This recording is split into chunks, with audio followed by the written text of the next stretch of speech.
ഇത് കൊള്ളൂല. ഇത് കൊള്ളാം. 1 million ഡൗൺലോഡ്. മൊബൈലിൽ ഒരു ആപ്പ് ഡൗൺലോഡ് ചെയ്താൽ അപ്പോൾ 1 million ഡൗൺലോഡ്സ് എന്ന് കണ്ടപ്പോഴേ ഞാൻ ഡൗൺലോഡ് ചെയ്തു. അപ്പോൾ നമ്മളൊരു ആപ്പ് ഡൗൺലോഡ് ചെയ്യുമ്പോൾ അതിൽ എത്ര ഡൗൺലോഡ്സ് ഉണ്ടെന്ന് നോക്കിയിട്ടായിരിക്കും ഡൗൺലോഡ് ചെയ്യുന്നതല്ലേ, അതായത് കസ്റ്റമർ ബേസ്. അപ്പോൾ 1 million കസ്റ്റമർ ബേസ് എന്ന് കണ്ടപ്പം എനിക്ക് വിശ്വാസമായി. അതേസമയത്ത് 5 million കസ്റ്റമർ ബേസ് ഉള്ളൊരു ബിസിനസ് ആണെങ്കിലോ നമ്മൾ ഇന്ന് വന്നിരിക്കുന്നത് 50 ലക്ഷം കസ്റ്റമർ ബേസ് ഉള്ള ഒരു ബിസിനസ്സിൻ്റെ മുന്നിലാണ്. Maruti Suzuki true value.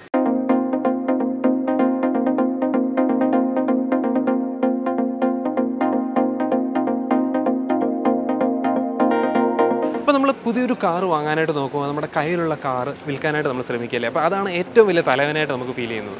നല്ലൊരു ബയ്യറെ കിട്ടുമോ, ആസിബുക്കിൻ്റെ ട്രാൻസ്ഫറൊക്കെ സേഫായിട്ടാണോ നടക്കുന്നത്, നല്ല വില കിട്ടുമോ, അല്ലെങ്കിൽ പറഞ്ഞുറപ്പിച്ച തുക മുഴുവനും തരുമോ എന്നിങ്ങനെ പല ടെൻഷൻസും നമുക്ക് കാണും. പക്ഷേ ഇവിടെ വന്നു കഴിഞ്ഞാൽ നിങ്ങൾക്ക് അതിനെപ്പറ്റി ഒന്നും പേടിക്കേണ്ട കാര്യമില്ല. നിങ്ങൾക്കൊരു വാഹനം വിൽക്കുവാൻ ആഗ്രഹിക്കുന്നെങ്കിൽ മാരുതി സുസുക്കി ട്രൂ വാല്യൂമായിട്ട് ബന്ധപ്പെടുക. അപ്പോൾ നമ്മൾ ട്രൂ വാല്യൂൻ്റെ ഷോറൂമിലേക്ക് എത്തിയിരിക്കുന്നു. അപ്പം സെയിൽസിൻ്റെയും പർച്ചേസിൻ്റെയും എക്സിക്യൂട്ടീവ്സ് ആണ് ഇരിക്കുന്നത്. അപ്പോൾ അവരോട് നമുക്ക് ഇതിൻ്റെ ഡൗട്ട്സൊക്കെ നമുക്ക് ചോദിക്കാം. ഓക്കെ, അപ്പം എങ്ങനെയാണ് നിങ്ങളിതിൻ്റെ പ്രോസസ്സ്, നിങ്ങൾ പർച്ചേസ് ചെയ്യുന്നതിൻ്റെ പ്രോസസ്സൊക്കെ എങ്ങനെയാണ്?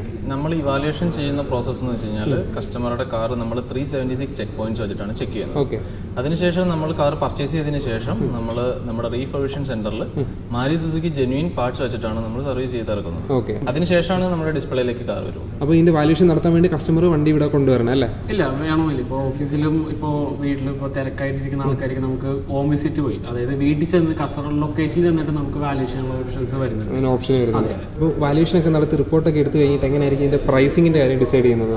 നമുക്കെന്ന് വെച്ചാൽ AI ബേസ്ഡ് ടെക്നോളജി അടിസ്ഥാനപ്പെടുത്തിയാണ് നമ്മുടെ പ്രൈസിങ് വരുന്നത്. ഓക്കെ, അപ്പോൾ ട്രൂ ആയിട്ടുള്ള ഒരു വാല്യൂവിനാണ് കസ്റ്റമർക്ക് കിട്ടുന്നത്? തീർച്ചയായിട്ടും. ഓക്കെ, അപ്പോൾ ഒരു പേയ്മെന്റ് ഒക്കെ എങ്ങനെയാണ്? പേയ്മെന്റ് നമുക്ക് ഇൻസ്റ്റന്റ് ആണ്, നമുക്ക് സെയിം ഡേ തന്നെ അപ്പോൾ തന്നെ നമ്മൾ വണ്ടി പർച്ചേസ് ചെയ്യുന്ന അപ്പോൾ തന്നെ നമുക്ക് പേയ്മെന്റ് കൊടുക്കും. Okay okay. അപ്പോൾ ഇതിന്റെ RC ട്രാൻസ്ഫറും കാര്യങ്ങളൊക്കെ എങ്ങനെയാണ് വരുന്നത്? നമുക്കിപ്പോൾ മേടിക്കുന്ന കസ്റ്റമറായാലും സെയിൽ ചെയ്യുന്ന കസ്റ്റമർക്കായാലും എല്ലാം ടെൻഷൻ ഫ്രീയോടെ നമ്മൾ തന്നെ പേര് മാറി കൊടുക്കുന്നുണ്ടാവും. RC ചേഞ്ച് എല്ലാം നമ്മൾ തന്നെയായിരിക്കും. കസ്റ്റമർക്ക് അതിന്റെ പേരിൽ ടെൻഷൻ എടുക്കേണ്ട ആവശ്യമില്ല അല്ലേ? Okay okay okay okay. അപ്പം അങ്ങനെയൊക്കെയാണ് ഇതിന്റെ പർച്ചേസിങ് പ്രോസസ്സ് വന്നിരിക്കുന്നത്. അപ്പോൾ നിങ്ങൾക്ക് നിങ്ങളുടെ വാഹനം വിൽക്കാൻ ആഗ്രഹിക്കുന്നെങ്കിൽ ഒത്തിരി തലവേദനയില്ലാതെ, അധികം ബുദ്ധിമുട്ടുകളില്ലാതെ, നല്ലൊരു കസ്റ്റമറിനെ തിരക്കി കഷ്ടപ്പെടാതെ വണ്ടിക്ക് അർഹിക്കുന്ന വിലയൊക്കെ കിട്ടണമെന്നുണ്ടെങ്കിൽ മാരുതി സുസുക്കി ട്രൂ വാല്യൂമായിട്ട് ബന്ധപ്പെടുക.